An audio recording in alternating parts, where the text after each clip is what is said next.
Muy buenos días, Alfonso, y buenos días al público que siempre te escucha. ¿Cuánto? Bueno, la pregunta, ¿ya tiene servicio eléctrico? Sí, tengo servicio eléctrico. A mí me llegó al otro día, pero se fue al otro día a las 7 de la mañana y así estuvo durante un par de días, yéndose la mayor parte de la mañana. Es lo más peligroso porque esos bajones de momento son los que dañan los enseres y quería comenzar con eso porque ya Luna Energy dijo que no va a pagar ni por enseres dañados ni por comida perdida. Un comentario sobre eso. Sí, mira, Alfonso, todo este problema se retrotrae a la naturaleza del contrato. Recordarás que siempre lo categorizamos como un contrato leonino, donde todas las cláusulas benefician a Luma y ninguna beneficia a la autoridad ni al pueblo de Puerto Rico. Y eso no se ve primero en el papel, eso se ve en la ejecución. Y ahí es que vamos viendo poco a poco cómo esto va funcionando. Y resulta que la cláusula de relevo de responsabilidad que se le adjudicó a Luma, pues tiene el alcance de evitar este tipo de reclamaciones. Y si las reclamaciones procedieran, quien paga es la Autoridad de Energía Eléctrica, ni siquiera Luma paga, Alfonso. O sea que a Luma no le importa un pepino realmente si se reclama, si no se reclama, si se adjudica finalmente que tiene responsabilidad, porque conforme a los términos y condiciones del contrato, a quien le toca pagar siempre es a la autoridad. El pagano, como dicen en el campo, es la Autoridad de Energía Eléctrica bajo cualquier circunstancia.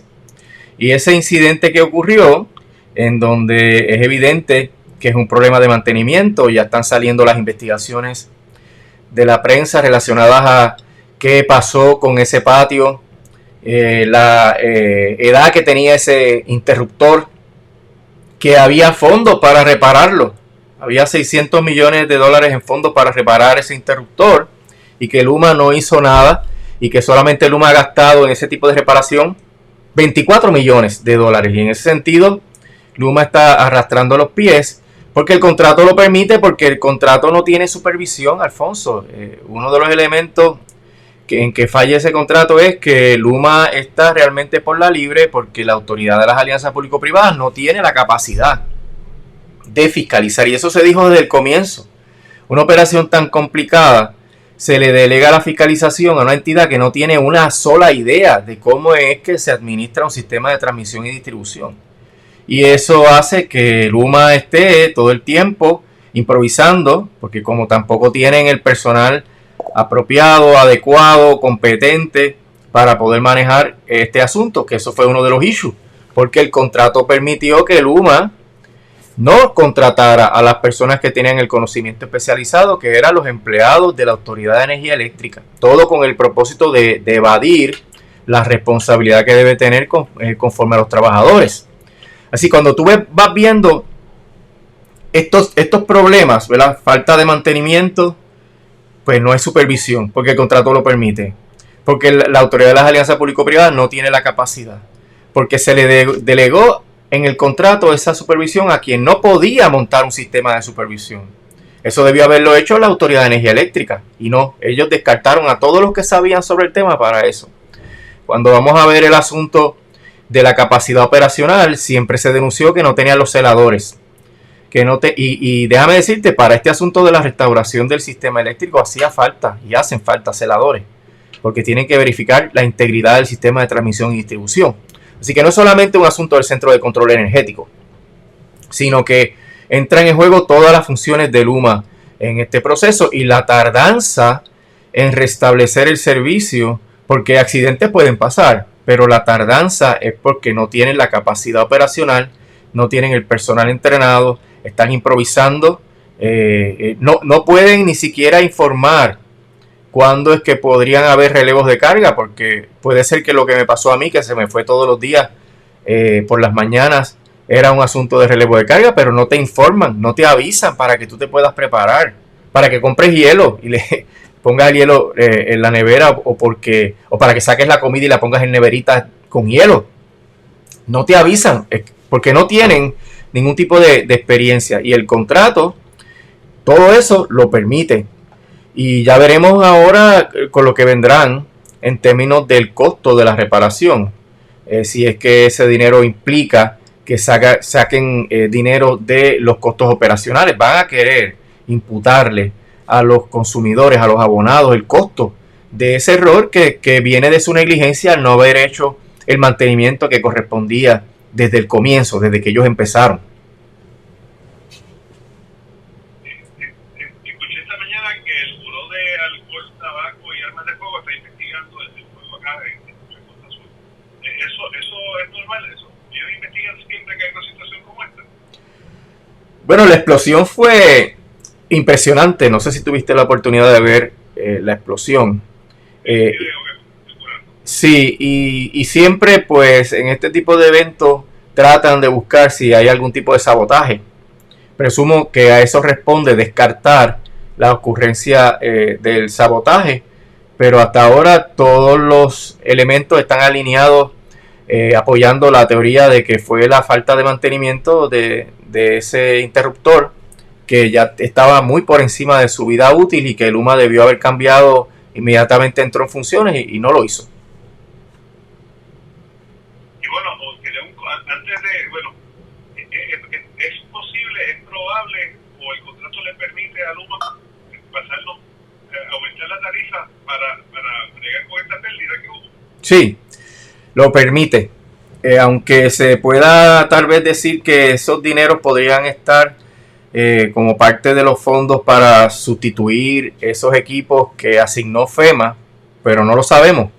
Esto es otro evento diferente, esto no fue el asunto del huracán, y ahí podría haber un exceso de costos que no estén cubiertos por cualquier fondo ya asignado y que entonces se utilice como criterio para el aumento de la tarifa, porque esas reconciliaciones trimestrales, Alfonso, no son solamente de cuestiones de petróleo y de los costos, es también de todos los factores del presupuesto, porque incide en la capacidad de Luma de absorber eventos extraordinarios, incide en la capacidad de Luma el poder aliviar el bolsillo de los consumidores absorbiendo unos costos. Todo este asunto de las operaciones sin supervisión, Luma se ha pasado en el presupuesto todos los trimestres. En ese sentido, está realmente sin ningún tipo de control, y al no tener control de costos, pues va a recurrir al negociado, tanto en las reconciliaciones como en la revisión anual del presupuesto. Y esto ocurre porque obviamente no hay supervisión de la Autoridad de las Alianzas Público-Privadas, porque no saben nada de eso, y porque la Autoridad de Energía Eléctrica está fuera totalmente de ese trámite de supervisión. Así que estamos a expensas de lo que Luma determine gastar o no gastar. Acuérdate que esos contratos tienen cláusulas bien amplias y están todos esos contratos sujetos a la discreción que tiene Luma para gastar o no gastar el presupuesto. Y entonces al final del camino, cuando me paso, pues le pido al negociado que autorice un aumento de la tarifa, y entonces los consumidores somos los que pagamos el problema. El issue aquí, Alfonso, es que ya la tarifa está por más de 28 centavos por kilovatio hora.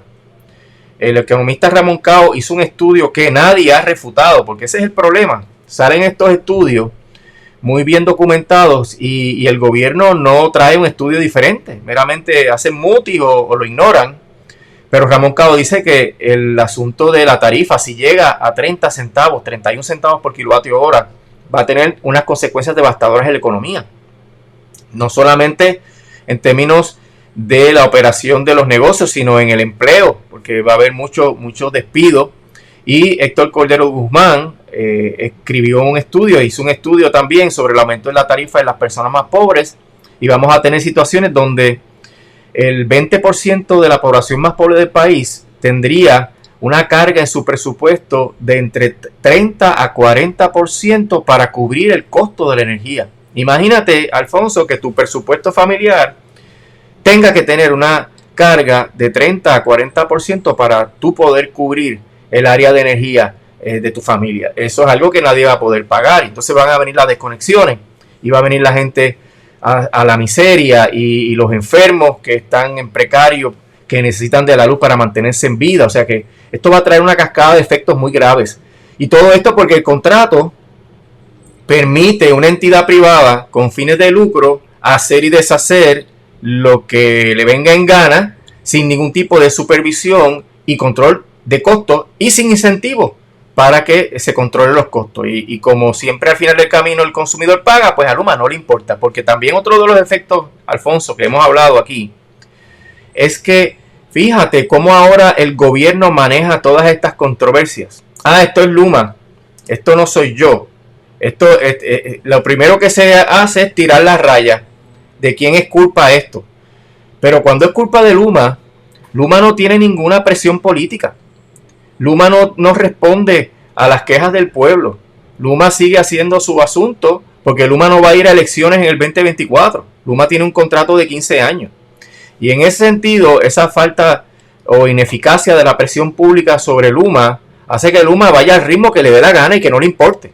Cuando la autoridad estaba completa bajo el palio y supervisión del gobierno de Puerto Rico, pues lo que ocurriera ahí tenía un impacto político.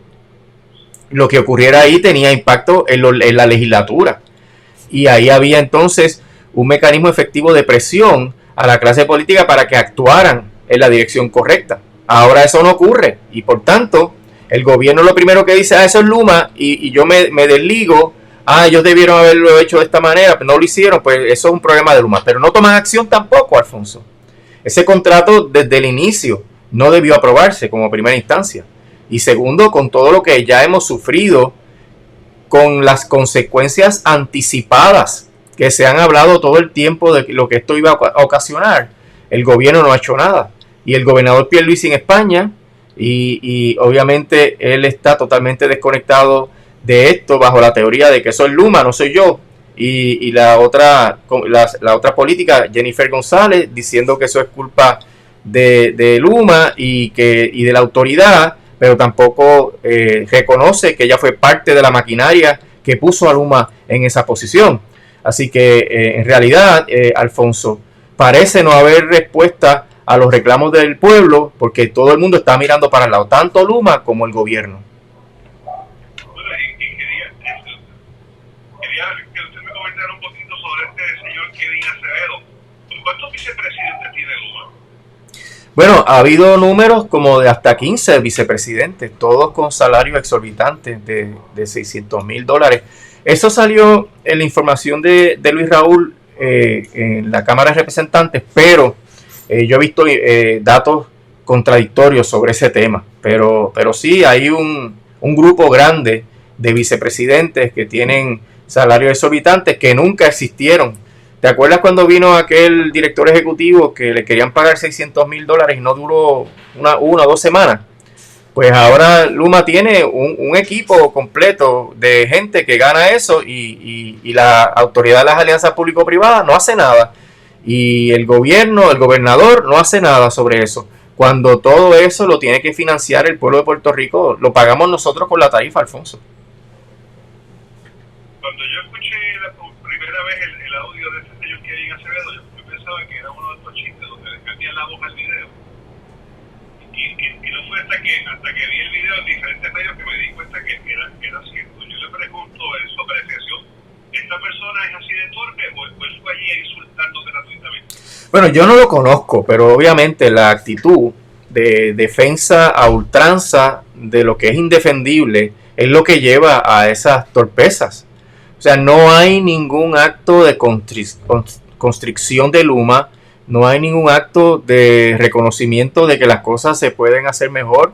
Es meramente, esto no es culpa mía, esto puede pasar, esto porque la autoridad tenía el sistema de esa manera, yo solamente estoy llegando aquí ahora. O sea, en realidad llegan a esos extremos porque es indefendible la posición de Luma y eso lo que hace obviamente es demostrar la insensibilidad y la falta de contacto con la realidad del país y también su irresponsabilidad en términos políticos, ¿verdad? Porque no hay ninguna vinculación entre el pueblo elector y esa gente que está en esa empresa privada. Y todos esos disloques, Alfonso, es lo que nos llevan a este ridículo que hemos visto durante la semana pasada. Me sorprendió, me sorprendió desde la actitud inclusive del gobernador que estaba en España. Y él dijo, cojan las cosas con calma y yo regreso, estaré de vuelta en la fortaleza el lunes. Como si no fuera una crisis que ahora se está activando y le quería preguntar cómo se hace que esto es activado. Que dice que durante este apagón se perdieron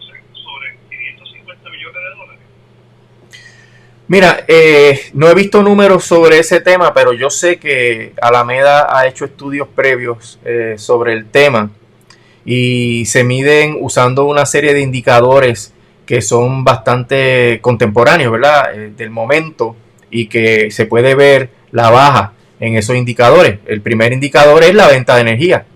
Si tú tienes que cada día se vende tantos kilovatios hora y por tanto eso cuesta tanto, pues ya tú ves el impacto que tiene eso en el área de la venta de energía, golpe que se lleva la Autoridad de Energía Eléctrica, y de paso esa falta de transmisión y distribución de la energía, ellos pueden utilizarla como excusa para tratar de aumentar la tarifa posteriormente, o hacer una reconciliación de la tarifa posteriormente a la luz de lo que dejaron de vender. Pero sí hay unos indicadores bastante precisos de cuánto cuesta el que el país esté sin energía, en términos de indicadores directos y los indirectos, porque pues, no sabemos cómo esto afecta en particular los pequeños, medianos y grandes negocios. Eso tendría que ser un estudio mucho más exhaustivo y detallado, pero sí hay unas ideas que se pueden sacar inicialmente, y ese número es impresionante, Alfonso, realmente en términos de pérdida, más de 500 millones, eso es un golpe grande a la economía. Bueno, volviendo otra vez a estos incrementos, que evidentemente va a ser un tema que lo vamos a estar discutiendo cada 3 meses. En algún momento esto va a tener unas consecuencias, digo, ya tiene consecuencias socioeconómicas, pero en algún momento la gente le va a ir a cuenta del servicio eléctrico a alguien, y alguien va a salir con un machete o con un bate y le va a decir: no me va a costar la electricidad. O sea, esto va a desencadenar en violencia. Mira, sobre eso hay, ¿verdad?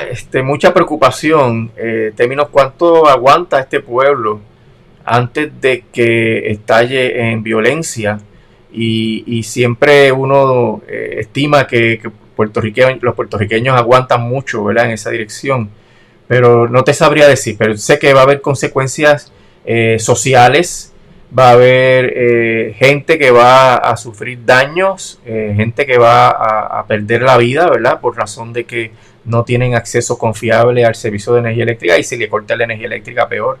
Así que el impacto de esto yo creo que se va a prolongar por mucho tiempo, y además, Alfonso, sin duda va a tener una influencia grandísima en las elecciones del 2024.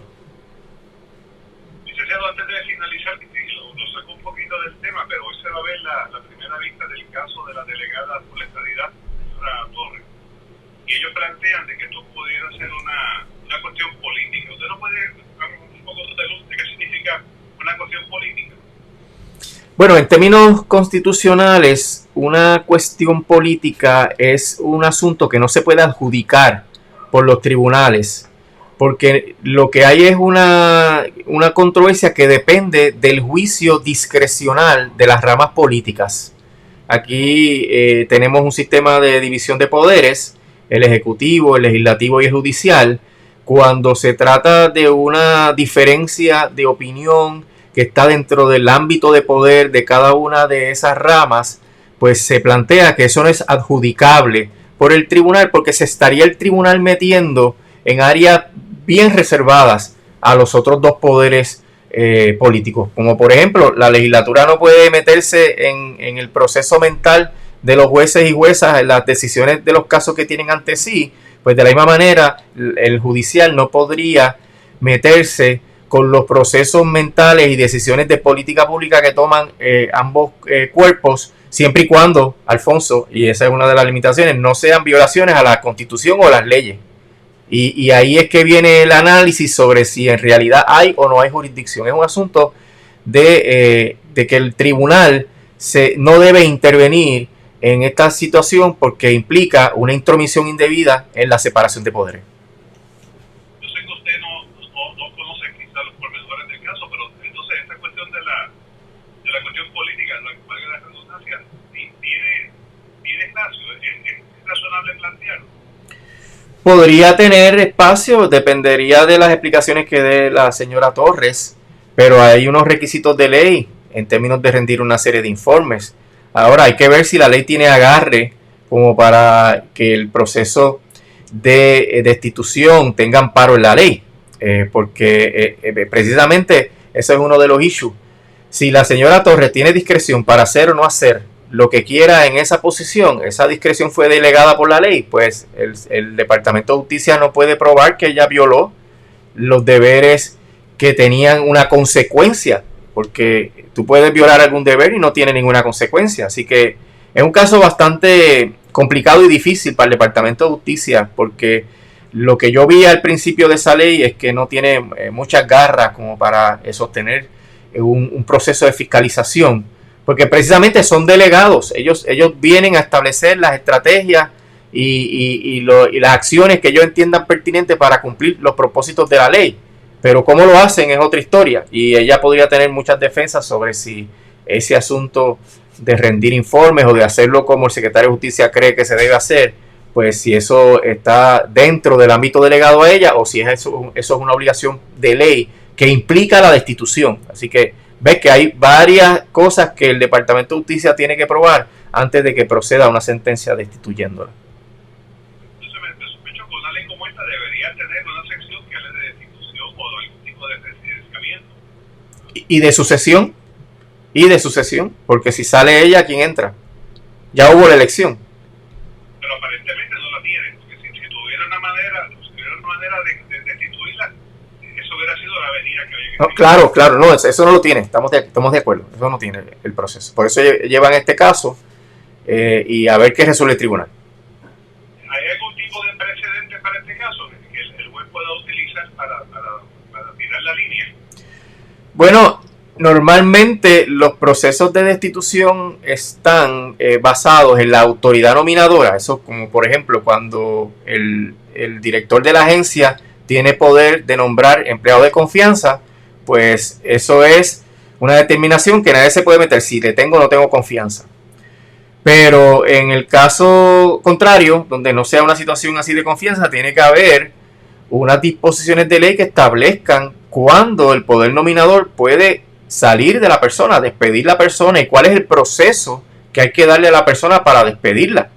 Y eso obviamente tiene que estar contenido en la ley y en este caso pues es uno de los problemas.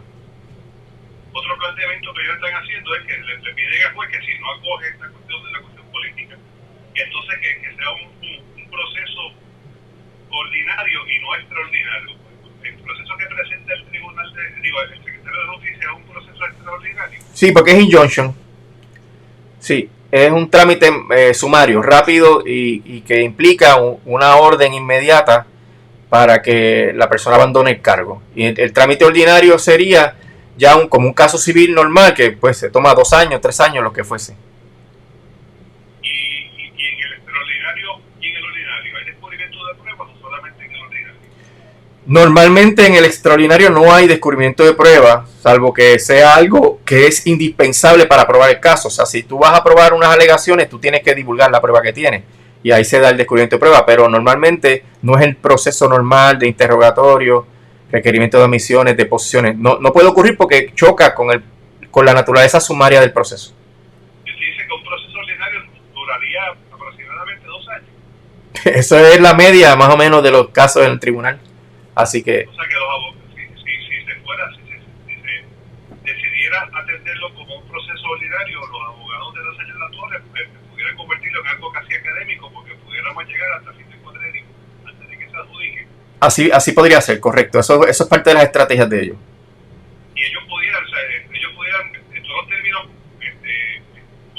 como dicen en la calle, fumárselos toditos para alargar el proceso lo más posible. Sí, estaría esto sujeto al control del tribunal. Siempre el juez o jueza tiene que ejercer un control para que el caso se pueda adjudicar en un tiempo razonable. Pero sí, en términos prácticos, esa sería una de las estrategias, alargar esto hasta que finalmente se haga académico. Si le dan un término de 15 días, entregar lo que le requieren el día 15. Sí, y toma nota que tendría derecho a apelar. Así que podrían ir al apelativo, podrían ir al Tribunal Supremo. Por eso la importancia de que para ellos de que sea ordinario, porque si no hay una orden de injunction, ellos pueden agotar todos los remedios apelativos y hasta que no se dicte una sentencia final y firme, ya no tiene que salir.